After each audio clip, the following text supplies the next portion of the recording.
سورہ النساء رکوع نمبر 2 تلاوت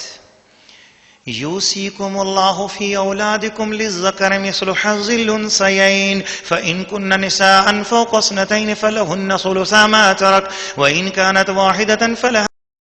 ولأبويه لكل واحد منهما السدس مما ترك إن كان له ولد فإن لم يكن له ولد وورثه أبواه فلأمه الثلث فإن كان له إخوة فلأمه السدس من بعد وصية يوصي بها أو دين آباؤكم وأبناؤكم لا تدرون أيهم أقرب لكم نفعا فريضة من الله إن الله كان عليما حكيما ولكم نصف ما ترك أزواجكم إن لم يكن لهن ولد فإن كان لهن ولد فلكم الربع مما تركن من بعد وصية يوصين بها أو دين ولهن الربع مما تركتم إن لم يكن لكم ولد فإن كان لكم ولد فلهن الثمن مما تركتم من بعد وصية توصون بها أو دين وإن كان رجل يورث كلالة أو امرأة وله أخ أو أخت فلكل واحد منهما السدس فإن كانوا أكثر من ذلك فهم شركاء في الثلث من بعد وصية يوصى بها أو دين غير مضار وصية من الله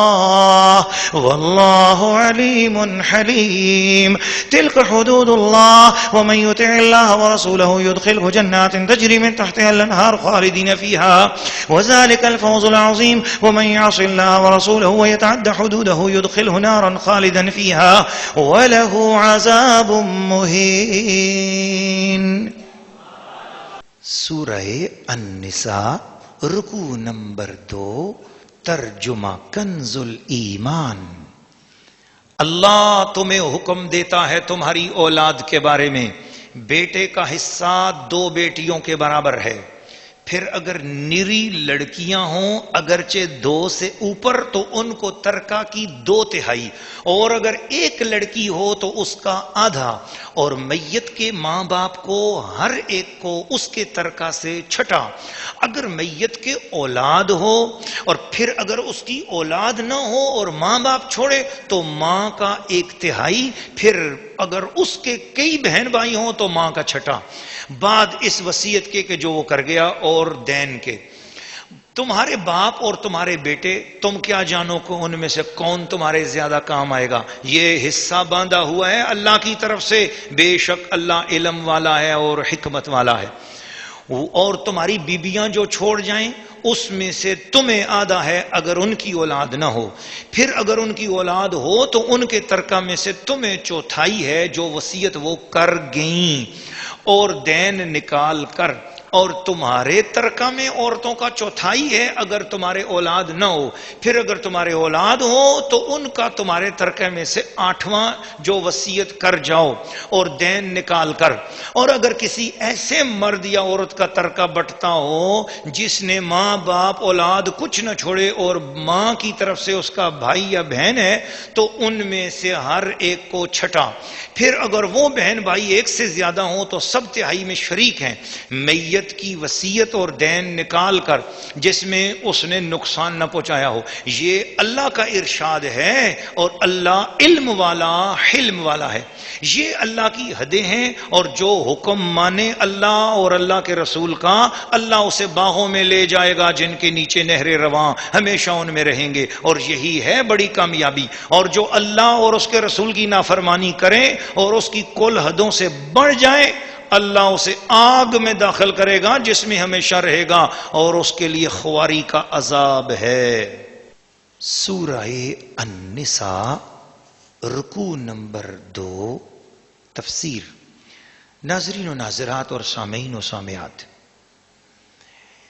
اس رکوع میں اللہ پاک نے مسلمانوں کی وراثت کے تمام احکام بیان کر دیے، اور اس میں علم المیراث کی فضیلت سامنے آتی ہے. اللہ کے پیارے رسول جناب نبی کریم رؤوف الرحیم تاجدار دو جہاں سائر ہفتہ آسماں فخر مشیت الہیہ جناب رحمت للعالمین شفیع المذنبین محمد الرسول اللہ صلی اللہ علیہ وسلم نے فرمایا علم المیراث سلسل علم. میراث کا جو علم ہے یعنی مرنے والے مسلمان کے مال کو صحیح شریعت کے مطابق تقسیم کرنے کا علم حاصل کرنا، اسلامی طریقہ حاصل کرنا، اسلامی طریقہ سیکھنا، یہ پوری دنیا کے علوم کا تیسرا حصہ ہے۔ اسلامی طریقہ میراث، اسلام کا وہ طریقہ جس کے مطابق ایک بندہ دنیا سے چلا جائے اور اس کی چھوڑی ہوئی جائیداد کو اسلام کے طریقے کے مطابق کیسے تقسیم کیا جائے، اس طریقے کو علم المیراث کہتے ہیں۔ اور یہ بہت مشکل علم ہے، اس کے لیے بڑا ذہین اور حاضر دماغ ہونا ضروری ہے۔ اور الحمدللہ آج سے پہلے مسلمان اس علم کو حاصل کرتے تھے اور بڑی محبت سے اور بڑے شوق سے، اور عام لوگوں کو حصے پتہ ہوتے تھے، لیکن آج بڑے بڑے لوگوں کو حصوں کا پتہ ہی نہیں ہے کہ اولاد کا کیا حصہ ہے، ہمارے مرنے کے بعد کس کا کیا کیا حصہ بنتا ہے۔